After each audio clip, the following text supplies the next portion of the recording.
சோகமா இருக்குன்னு பாக்குறீங்களா? எனக்கு கொஞ்சம் சோகமா இருக்கு மக்களே. காதல்ல ஒண்ணு வந்தாதான் நமக்கு வெற்றி கிடைக்கணும், நம்ம வெற்றி பெறணும், அந்த பொண்ணுக்காக ஏதாச்சும் ஒண்ணு செய்யணும் போனா நமக்கு தோணும். அதாவது ஒரு லவ் வந்தாதான் மக்களே எதுலையுமே ஈடுபாடோட இருக்க முடியும். நீங்களும் கொஞ்சம் அந்த மாதிரி எனக்கு கொஞ்சம் சப்போர்ட் பண்ணுங்க, சப்ஸ்கிரைப் பண்ணுங்க மக்களே. சப்ஸ்கிரைப் பண்ணி இந்த மாதிரி கண்டென்ட்ல போலான்னு கொஞ்சம் கமெண்ட் பண்ணுங்க மக்களே. உங்க ஃப்ரெண்ட்ஸ்க்குலாம் ஷேர் பண்ணுங்க ஃப்ரெண்ட்ஸ். நீங்கள் ஷேர் பண்ணுங்க, அப்போதான் எனக்கும் இதுக்கு மேலே கொஞ்சம் கண்டினியூவாக வீடியோ போடணும், நமக்காக 4 பேர் பார்க்குறாங்க அப்படின்ட்டு தெரியும் மக்களே. கொஞ்சம் சப்போர்ட் பண்ணுங்க மக்களே.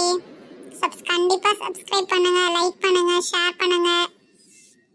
தேங்க்யூ. நாளைக்கு ஒரு நல்ல வீடியோவோட நான் உங்களை பார்க்குறேன். ஆனால் நீங்கள் கண்டிப்பாக கொஞ்சம் சப்போர்ட் பண்ணுங்க மக்களே, சப்ஸ்கிரைப் பண்ணுங்க. தேங்க்ஸ். இந்த மாதிரி சோகமான பாட்டெல்லாம் நிறுத்திட்டு நல்லா குத்து டான்ஸ் ஆடுற மாதிரி ஒரு நல்ல பாட்டா போடுற மாதிரி என்ன வச்சுக்கோங்க ஃப்ரெண்ட்ஸ். உங்ககிட்ட இருந்து எனக்கு லவ் கிடைச்சாச்சா என்னால் இதுக்கு மேலே என்னாலே வீடியோஸ்லாம் கண்டினியூவாக போட முடியும். எனக்கு கொஞ்சம் மோட்டிவேஷன் கொடுங்க. ரொம்ப தேங்க்ஸ் ஃப்ரெண்ட்ஸ். தேங்க்ஸ் மக்களே.